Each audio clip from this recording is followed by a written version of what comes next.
What's up everyone, this is ScherBR talking, welcome back to my channel. Today's video will be talking about fight against Igomahl in Igomahl Conquest. Well, this is already done, we already reached 100% event, but you should farm here with your power meats. And I have to explain something.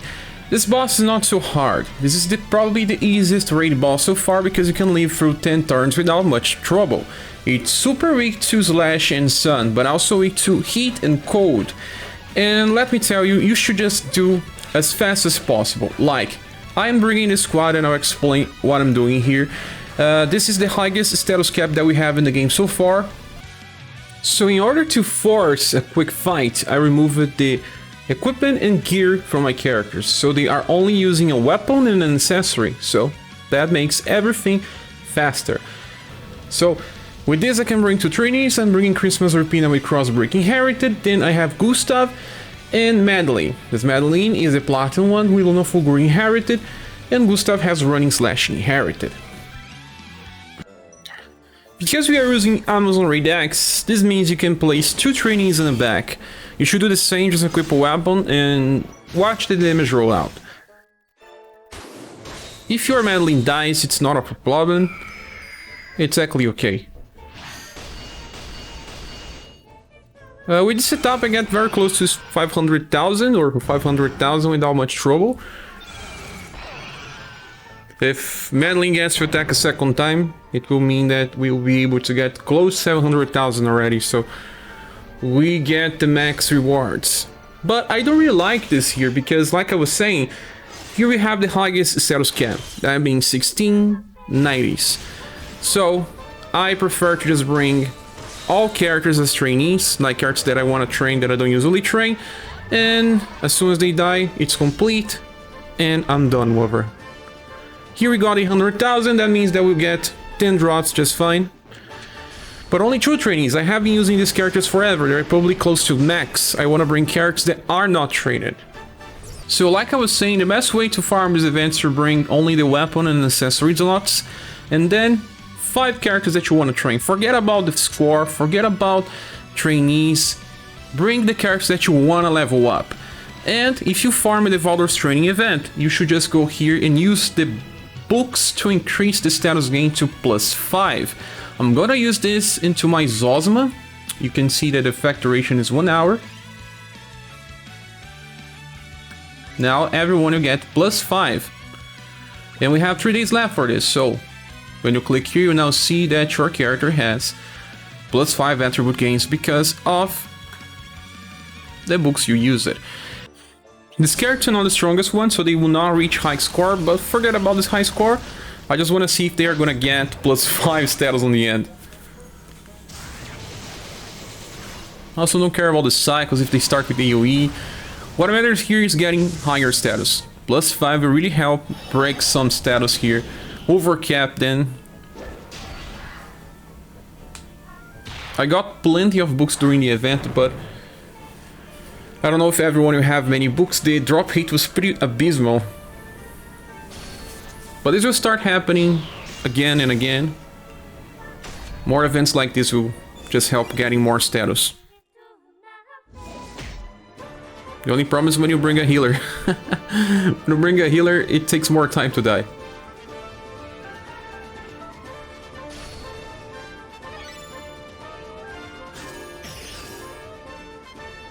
Yeah, it's healing everyone here.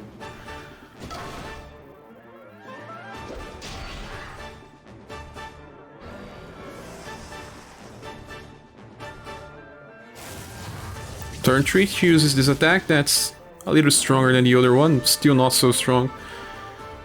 I guess we're gonna die on turn 4.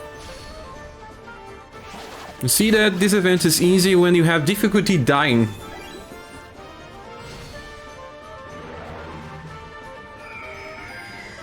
And that's it. Let's see if we get +5 status. No, that's RNG for you. Okay, now that we're done talking about status, let's talk about reaching 2 million, because you need to get 2 million damage to reach the last mission. Okay, so I'm gonna show you 2 strategies that are done on auto that can reach 2 million. Well, the strategy number 1 uses Rapid String Formation. I have Null's Daughter on the top. She's gonna use Surging Wave and Aqua Bash. Then I have Global X Annie. Will be using Slash Rondo as Inheritance, but if you don't worry. Then she just cycles between Gleaming Slash and Mac Blade. I have also Matriarch number 1 with Shining Glory Headed and all skills on 9 BP. Then there's also Shendu because he's strong here. He's also going to start with Gale Cyclone, then use Woodstock. 360 Delta is increased to 11. Then there is UDX Madeleine. She's going to inherit Luna Fulgur and increase Flame Blade to 11 and Racing Thunder to 5.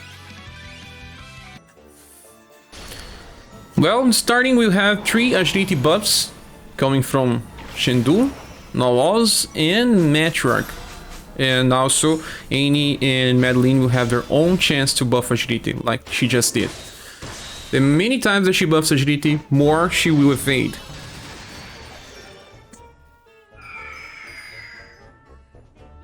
Nawaz has the lowest agility, so sometimes she still get hit. Not just her, but even Matriarch here. You may get better RNG, some of your characters dying before you reach like turn number 7 or something. But some characters may start dying on turn 7. If you live longer, the more chances you have to reach 2 million. Oh, we even countered here.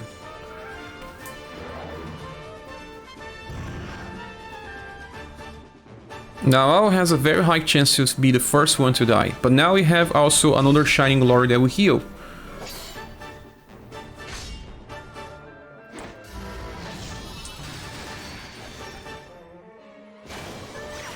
And with some Aqua Badges we'll get some will buffs to survive some magic spells. Juggling, it doesn't seem to have a high accuracy, so everyone evaded. I still don't know why Igomahl likes to attack Null's Daughter. In all my runs, she just went after Null's Daughter. And this hunt is being crazy. Madeleine is buffing her agility all the time. The good thing is that if Null's dies, she heals.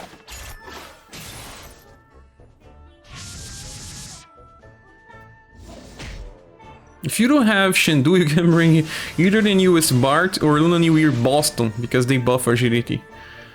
With a chance, but still, buffs the whole party.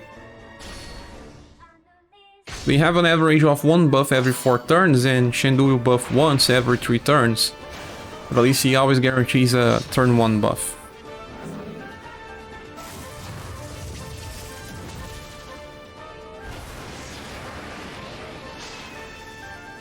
Now still alive. Maybe not for long, but still. Well, she just got a agility buff from Shendu. Another buff. Look on the damage that Madeleine is doing. Now it's time for Heaven's Dive. She's gonna use that once every 3 turns. Once more after Null's Daughter. She's dead now. They are on their own. Maybe it attacks more the number 1 slot. I don't know.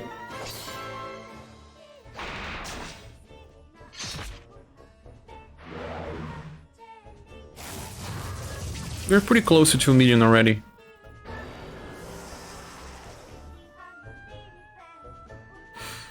With all will buffs, the damage will just scales higher and higher against us.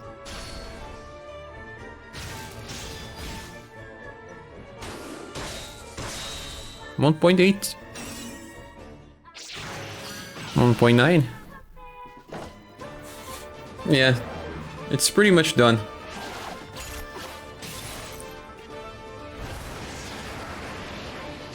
Well, Matriarch is down.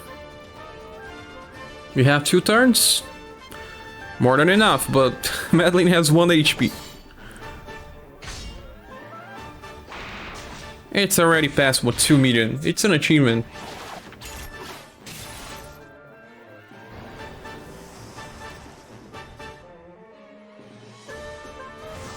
Last turn, let's see how much we get with this one. I have a second alternative strategy. I don't know which one does more. I believe this one does. Depends more on RNG.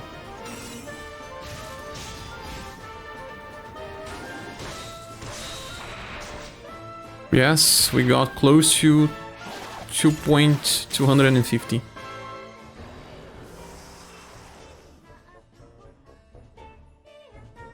Well, achievement done. Now my second squad for 2 million brings about resistance alongside damage. We have Princess White Rose Halloween Edition. We inherit Ray of Hope for some situational healing. Then we have Roufas on the dex position in Rainbow Rangers. He's just gonna do damage every 3 turns. And there is Global X Emperor. He's gonna be using his Double Sun Slash. It's a pretty powerful attack for constant damage. There is also Zozma. I'm training Zozma here. I wanna get him leveled up. And he's just a buff for intelligence. Then we have Welfare Leon with Inheritance of Steelblade Light, because it heals a lot here. So let's go. Ah, one thing I forgot to say is that I'm bringing this Wicked Necklace Plus accessory to increase shadow resistance. Also I'm bringing equipments that decreases shadow, like Oxgeta and stuff like this clothes, so that I can survive a little more. So the good thing about using Welfare Leon is that he's gonna use Steelblade Light all the time. Right from the start we also got Blood Rage to debuff Endurance, and then we get more damage with Roufas. Roufas is gonna stay use on Cito every time that he awakes after Paralyze. Photosphere Shock also debuffs Endurance and Will.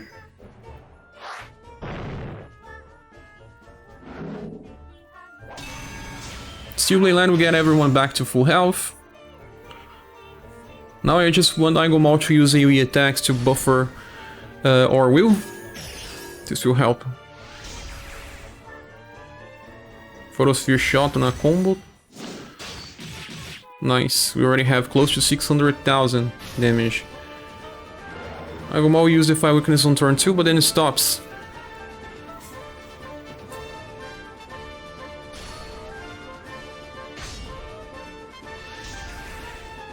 Once again, another combo. Close to 800,000, past 800,000.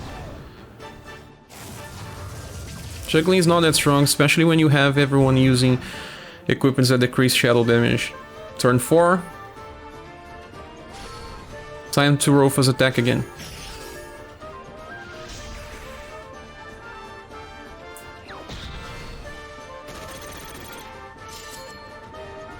Especially in a combo, the damage will be pretty nice. 1 million.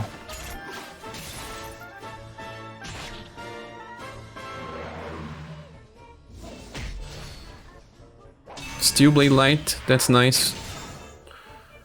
We get healed. Not back to full HP, but we're not on danger zone again.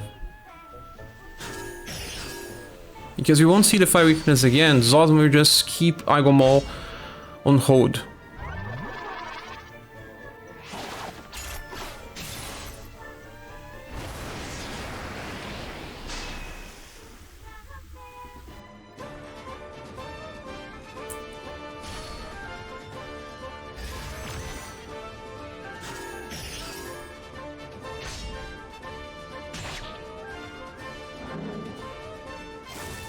Juggling again on turn 6, turn 3, turn 6.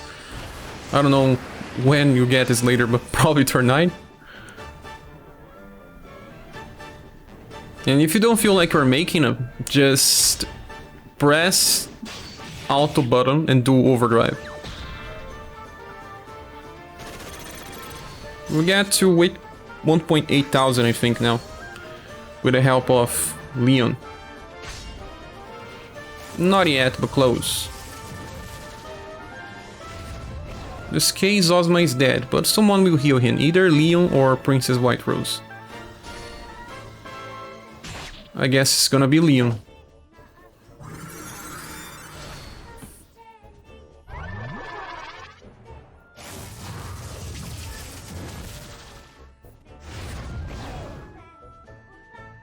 Everyone is still alive?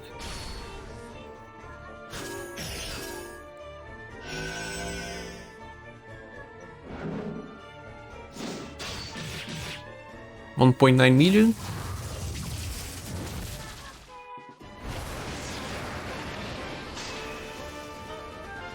Steelblade Light. Last turn we have Roufas, and if you are not close to 2 million, stop, use overdrive. I won't because I'm pretty safe.